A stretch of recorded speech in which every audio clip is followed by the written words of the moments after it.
Hey, basketball fans, welcome to a brand spanking new episode of your favorite WNBA show, Around the Rim. I am co-host LaChina Robinson, joined by co-host Terrika Foster-Brasby. And we hope you have been enjoying our shows on ESPN YouTube. Make sure you subscribe. I think you can tap some button, right, T, so that our shows come up. Yeah, we need playlist. Playlist. Yeah. Add to your playlist. We had an awesome response from our show last week, which was our rant episode. So thank y'all for tapping in. Today, we have a lot to discuss. We're going to start with a recap of Vegas, New York, which was a huge marquee matchup, the second between the two super teams of the season. And boy, we need to talk about that matchup for sure. It was in Brooklyn this time, keeping in mind the first meeting, Vegas won by 18 points. They had a 27-point lead. It was a rout. New York Liberty put a spanking on the Aces, 99-61. It was a dominant victory. Before we get into that conversation, I want us to watch a clip real quick. Are they overrated or not? We just don't see eye to eye on New York. There is no time for New York for real to figure this out. They absolutely have time, Terrika. Agree to disagree because you do not have time. Their location and the expectation for them is different than for Las Vegas. The expectation was you would come here and you would win. And I don't want to use the word excuses, but there are just different challenges that are arising with this team. Stewie ain't gonna drop 45 every night. I do think that at this moment, they are overrated. And it ain't fair. Life ain't fair, but that's the reality. Shout out to our marvelous, fantastic producer, Andrea, for putting our producer is a Benedict Arnold. How you back here making videos about me and I don't know about it? It was requested by the co-host. But long story short, a lot of people were surprised. Everyone was surprised by that score, 38-point rout. But some people were surprised that New York won it all, considering the fact that the Liberty have taken their time and coming to a point where we could actually feel good about that super team title outside of what is just put on paper. Now, with all due respect, it does take time to bring players of this caliber together. There is a process. I saw them getting their footing at some point. Terrika, on the other hand, didn't really think that things were going to work in New York. So, couple of highlights before I let Terrika speak to the people. 31 points for Sabrina Ionescu. She went off, 12 for 19 from the floor, had 6 threes, was 6 for 10. She was ridiculous. Stewie ended up with 23, but really wasn't a factor when the game was in play. For Vegas, Chelsea Gray was the leading scorer with 15 points. Plum was 4 for 16, struggled really on both ends of the floor to start that game, got her footing. And then Asia Wilson was 2 for 14 with 9 points. She did suffer a wild injury early in the game, but did pass concussion protocol and said she just had an off night. Terrika, a 38-point routing of the defending champs, I think matches the largest number in terms of point spread on what am I trying to say? Basically, 38 points is the most any defending champ has been beat by in the history of the league. Yeah. So Terrika, what do you have to say about your video and how you feel about New York now? I want to say that much from that video has not changed. So if, the expectation was you was about to try to blast me for my feelings on New York, not much has changed, except I will say this. That same day, I actually did not expect a 38-point rout, obviously, but I didn't expect it to look anything like the first game. I acknowledge that New York has always been a good team. I just was not ever sure that they could live up to the super team moniker in the way that people expected them to, because it's New York, because of the things that come with being in New York and in the New York market. I think on Sunday we saw that chemistry for real, which was something that I needed to see a little early on, but I'm glad that we got an opportunity to see it. Number one, I think that they just didn't have rhythm at all in that first game. Courtney Vandersloot had 6 turnovers herself in game 1. They had 15 turnovers as a team in the first matchup. Not so much in game 2. They controlled the ball better. They had people actually step up. To your point with Sabrina Ionescu, she was a non-factor in the first meeting between these two teams. And this meeting, she went off early, like before the half. We were like, Sabrina is just going to shoot the lights out in the building. That's fine.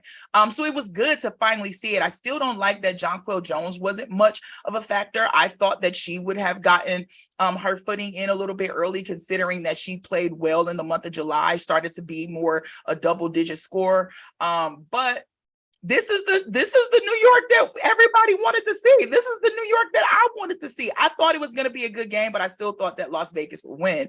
Can't imagine Las Vegas continuing to play like this, but if this right here, if we're going to get that kind of New York every time they match up against Las Vegas, then that's the New York that I think everybody wanted to see. That's the New York that I wanted to see. But at the same time, look what time it is, LaChina. It's mid-August. It's the playoffs start in 4 weeks.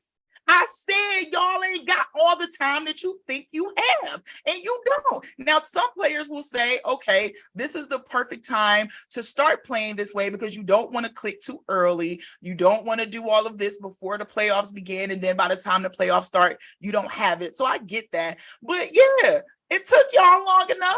Finally, you're here. Terrika, I just want to say for the record that I really thought that you would get on this show and admit that you were wrong. No. Let me finish. I thought that you would get on this show and admit, because the sentiment you have shared previously on this podcast, without a doubt, and I can say this with all confidence, was that you didn't feel like New York was going to work. You did not feel like they were going to work, right? Anybody that can beat the defending champs by 38 points, because Vegas is all world. I don't know that New York will beat Vegas again in the regular season. I don't know, because that's how good Las Vegas is on a nightly basis.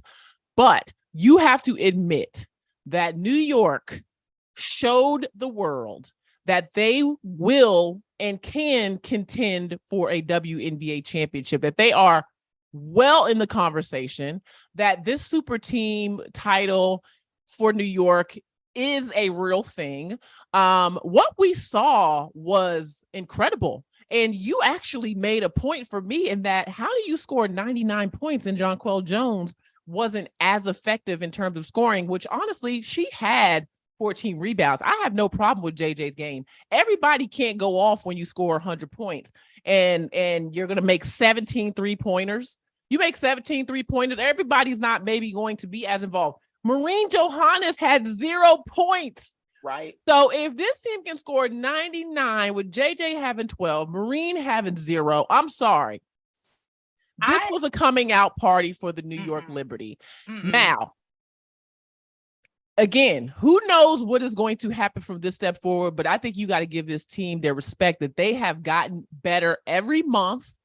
August is not too late, where we still have a month and a half before the playoffs start, Terrika. What are you talking about? Well, what are you talking about?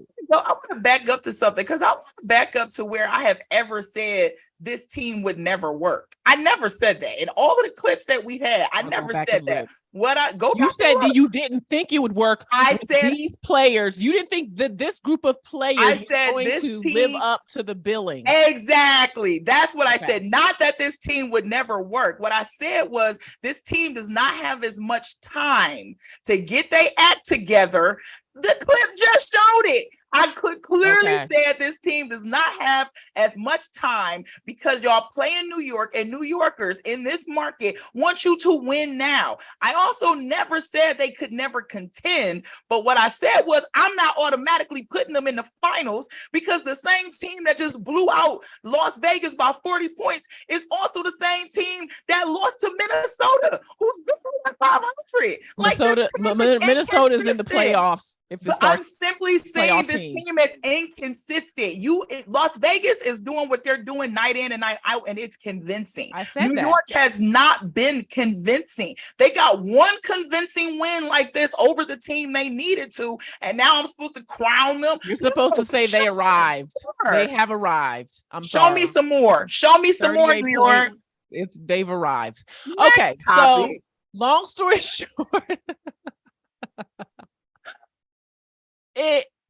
short, there will be 3 more games between these two teams in the month of August, and we can't wait because it's been, I can't say it's been like great basketball because we want to see a clash of the Titans. Like we want to see a close game between nobody wants a blowout either way. Mm-hmm. And for the record, Terrika and I don't care who wins what. I mean, we have our professional opinions, but we don't really care.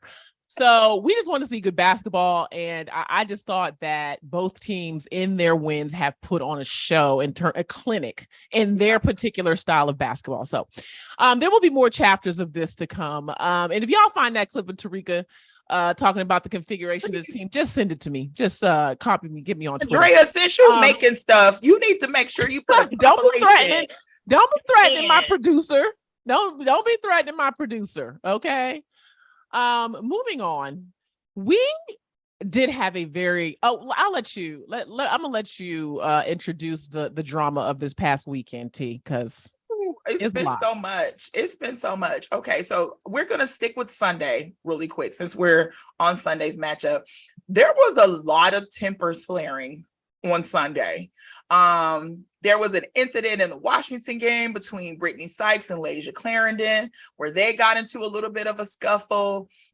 There was an incident in Chicago, and I'm going to stay there first really quick because there was also an incident in Dallas that I know you want to touch on, LaChina, but there was an incident in Chicago between Odyssey Sims and Dana Evans, where Dana was going for the ball.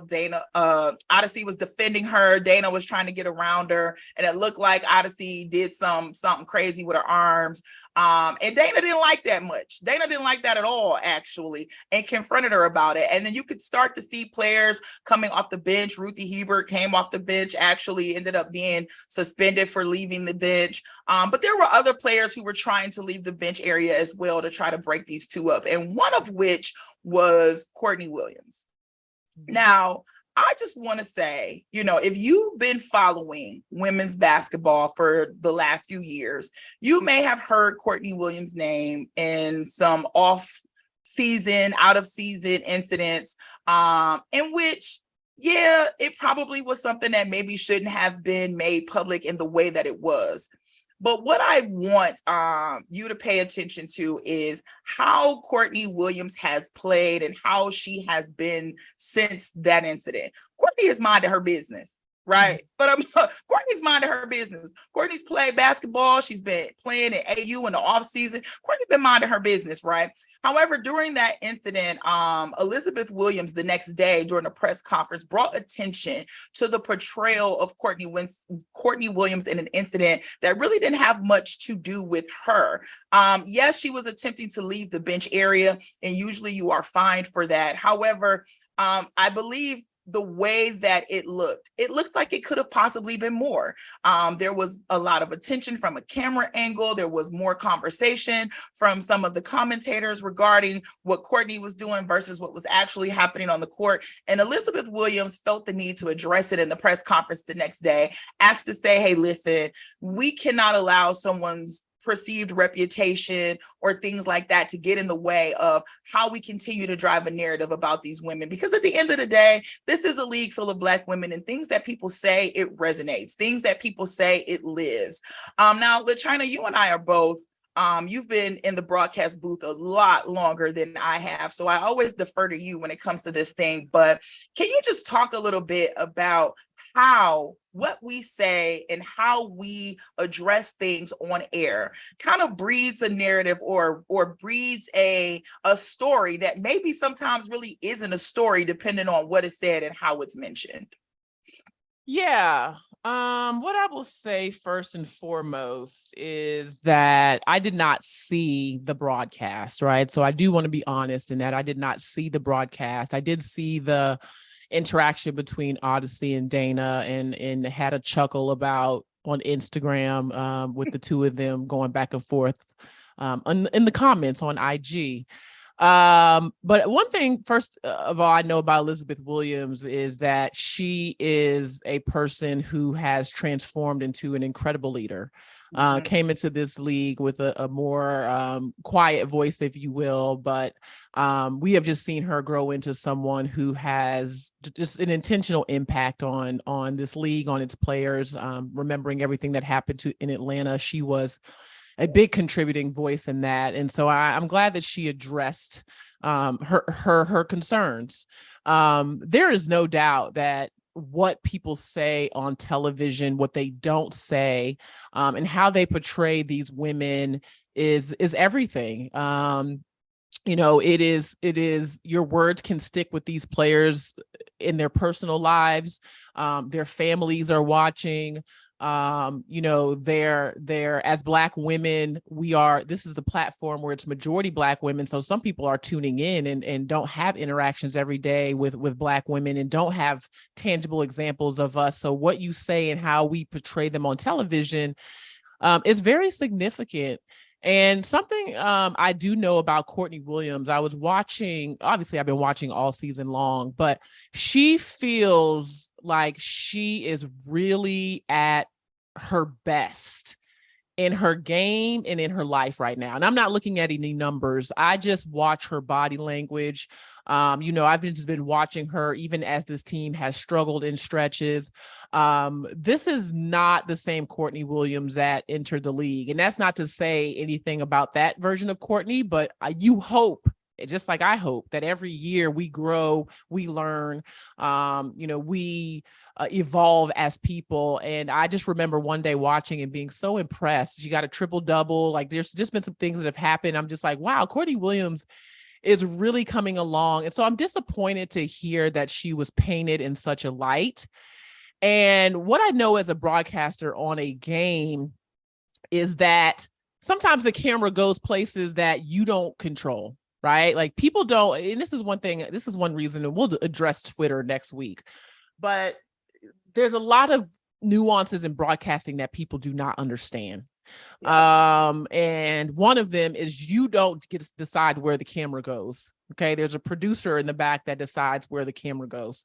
So without knowing the situation in particular, I will say that there is often a loss of control on the visual of a game, but there is no loss of control of your microphone. So regardless of what is shown, you have the opportunity to, one, speak to something different on the mic. You also have the option of putting your finger on the button on the talk back to your producer and saying, hey, can we get the camera off of Courtney? Can we show so-and-so? Can we, change this conversation? Like you do have the control to be able to do that. I have had times in my career where we have been showing something on television and I was not in line with it. And I'm talking about something else, or I'm being quiet. So without seeing it, just to offer some insight, that's kind of how things work on the broadcasting side. But it's unfortunate, and I want to move this conversation forward really quick, because this actually has a lot to do with what I wanted to say about Arike Ogunbowale being ejected. She was ejected, I think it was Sunday, for making contact with the official. I watched the clip a number of times. Arike's momentum absolutely carried her to that official, okay? She was upset, and I think that's where people are trying to make this connection. She was upset that the official didn't call something earlier because she felt like she was getting a foul. So she was talking to the official as they made contact, but it just so happens that she was already moving in that direction. I did not hear this myself, but I saw a note on Twitter that said that Arike was told by the official that she intentionally made contact with her. And whether you agree with that or not, the thing that bothers me the most is that what the clip that we saw playing all day on these different networks on social media is Arike being escorted out by security. Okay.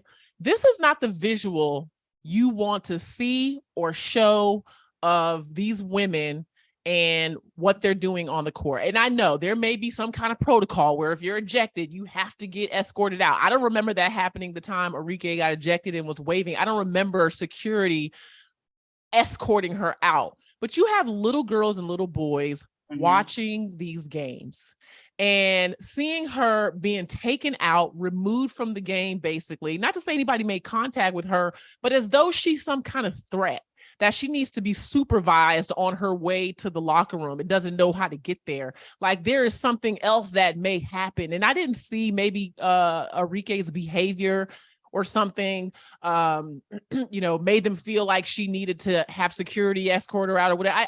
But I don't. The point being, we either need to review how we handle ejections, and we also need to be very careful that an ejection needs to happen, because if this is going to be the aftermath of it, that this is now what we're seeing of Arike Ogunbowale, one of the superstars, little boys and little girls' favorite player is her being escorted off the floor. I don't like that. It doesn't look good, period. For the images of these women, again, as Black women, as leaders, like, I don't like it. So I didn't agree with the call, but it didn't end there. And that's my problem. Like, let's figure out how we can make this process different, better, whatever you want to call it. Like, it just reminded me of somebody getting into a fight, or there being some kind of really major escalated situation. You have to be escorted out of the club, or you got to be escorted to a different area because things are so out of control. Like, it didn't look good. So I just wanted to say that was my one takeaway from all of that. Yeah, same thing. To your point, there was a minor altercation between Brittany Sykes and Layshia Clarendon in Washington, and both of which were ejected. And they did not show the camera angle of Layshia leaving, but they did show Brittany Sykes leaving, and Brittany did not have a security escort. Brittany just walked right to the back, right? She gave a little finger, gave a little wave to the crowd who was cheering her on, but just walked right to the back. So to your point, yes, visuals, portrayals, it means a lot. And I say we, even though I don't necessarily mean myself, but I say we as in a group of media and those who have the platform to make a change need to make sure that we're utilizing our platform to do that, because it does not sit well with me as a Black woman, nor as a fan of this sport, to have to see a press conference in which Elizabeth Williams is addressing something about her teammate, and even Arike Ogunbowale addressing what happened in a clip during her press conference as well. I just got mauled by Courtney Williams. Like, obviously, no offense to her, she fouled me. She wanted to do a foul, but the ref is walking into me. I don't know if she wants me to jump out the way, but they can't be sensitive if they get hit. Like, she was looking for something. I just watched it back a million times. She's saying I intentionally pushed her. If I'm going 100 miles per hour and I get fouled and pushed and you're walking into me, there's no stopping. So I don't know what's going on this year with the refs, but that was the worst call I've ever seen in my life. Okay. Our last topic for today is a very tired one for me.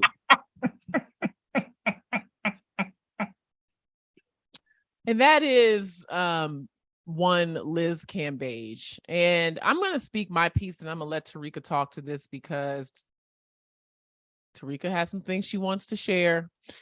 But, Liz has had a very controversial time in the WNBA and outside of the WNBA, to be quite honest. And we don't have time to get into every single thing. You can Google it if you want to, but, it's well documented that Liz has had some has had a rocky time as a part of as a professional women's basketball player, both here in the United States and internationally. And she has said, previously that she has struggled with her mental health. There's been so much that has happened. It's been a lot. Yeah. So recently she sat down with Taylor Rooks of Bleacher Report. And again, I'll be honest, I haven't watched the interview. I do plan to watch it possibly, but Liz is not in the WNBA, so it's not really a priority for me right now. But long story short, I don't see Liz ever playing in the WNBA again. I believe that she has no interest in playing in the WNBA. I don't think that the league, these GMs are necessarily interested in bringing her on. And no matter who you think is at fault or where things went wrong or what happened, my parting thoughts on Liz are that this is sad. It's sad that such a tremendous player is not playing in the best league in the world. And I will say that I also think that it's really hard for Liz at this point to make a case that everybody else has been wrong along the way, right? Like everybody who is pretty much saying the same things about her, everybody's wrong, right? On the other hand, I do believe that there have been situations where Liz has not been handled properly. Whether it is her mental health concerns or, different things that have happened. Like there's never really been a plan from and I don't know if it's the Players Association, I don't know if it's a league, as to how Liz Cambage would be handled at any point, where it was apparent that there needed to be some third party interruption, if you will. I've read her comments on LA and how that all went. I thought it was very rude the way that was presented about her former teammates. I have obviously read the comments about what happened when she was when the Nigerian national team was playing Australia. That whole thing is just sad.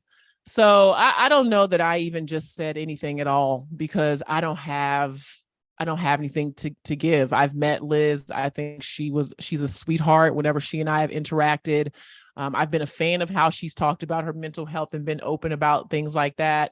But I was disappointed in some of the comments that I've heard from her in this recent interview. But everybody's got to speak their truth. So if I do watch it at any point, I'll circle back around. But T, I know that you had some thoughts or wanted to talk about Liz Cambage. So where you at with it? Yeah, well, it's interesting because I watched part of it and I couldn't finish it. Right. And it was difficult for one, a lot of the reasons that you just said, but two, the word that you use is exactly how I felt. And I was disappointed, right?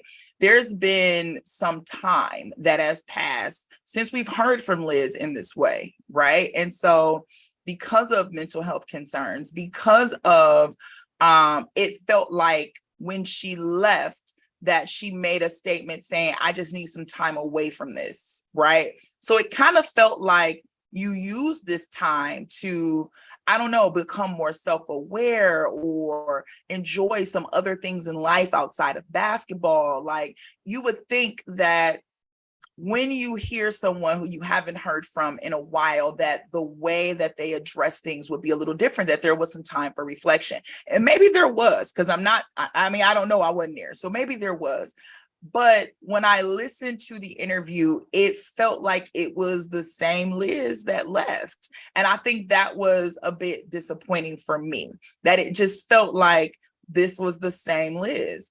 I do think that it's interesting that there are tons of people, and I do mean tons of people, who hardly ever spoke. There was someone from the Nigerian national team who had not been on Twitter in like 5 months, but came out of Twitter retirement to pretty much say, this account is incorrect. There was people who had video footage, and maybe not necessarily of what she allegedly said to the Nigerian national team, but certainly of why the reaction was the way the reaction was for some of the physicality on the basketball court.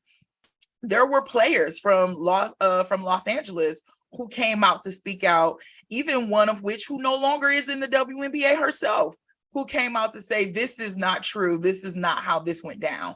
And so when I think about those kinds of things, it makes it difficult for me to think that there would ever be any attrition for any wrongdoing, whatever that may have been, when there seems to be a lack of self-awareness. And that's kind of what I took from it. Shout out to Taylor Rooks, because I think that Taylor is an amazing journalist. She does great interviews. She knows the right questions to ask, and she always gets the best out of those interviews. So I love watching the interviews that she has. But this one was difficult for me because it just did not feel that there was any real accountability for the things that you could control, for the things that Liz could control. There didn't seem to be much accountability in that for me.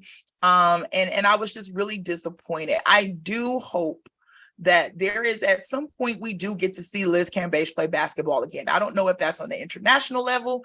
I don't know if that's in the W, but I do hope that before she is physically unable to play basketball anymore, that we do have an opportunity to see it. But it is certainly going to be difficult when you cannot take accountability for your actions. And it's even more difficult when there are people who are intent on not wanting to deal with you. And I mean, I just don't know how else to put it other than that. People just don't want to deal with Liz. Yeah. And that's just kind of where it is. You said a key word, and it's important, and that is accountability. Mm-hmm. Any situation like this, there's going to be fault on both sides, right? Like when there's this many things that have happened, at some point, there's got to be some, I was wrong. And maybe she has. Again, I did not watch the whole interview, but I think there's a lot of people at fault for how this has gone down with Liz, but she's got to be the one that looks in the mirror in terms of how she is now speaking on these things, the tone in which she's speaking on them, how what she is saying is reflected on people that she at least once cared about. I'm mostly thinking about her teammates in LA. And also, LA was in a tumultuous time, and I get that, but I think it's just sad. I mean, Liz Cambage is 6'8". Her career averages in the WNBA, 16 points, 8 rebounds, has just continued to become a better and better player in her time in the league. Just really, really talented. I remember watching her for the first time in Madison Square Garden, where our USA women's basketball team was taking on Australia. This had to be 2016 Olympics, maybe. And I was like, wow, she's going to be so good, like really excited about it. And it's just really sad, quite honestly. I don't know. I didn't want to talk about this topic because I feel very indifferent about it. I just don't, I don't really care to give it any more energy. That's kind of where I am. But as the world turns, as the drama continues, and that is our show for this week, guys. We appreciate y'all tuning in. As always, hit us up at Around the Rim on Twitter. I am at LaChina Robinson. Terrika is at She Knows Sports. And yes, we will give our shout outs for WNBA pods next week and talk a little bit about WNBA Twitter, because it's not giving. It's not giving. So we will come back together next week. Bye, y'all.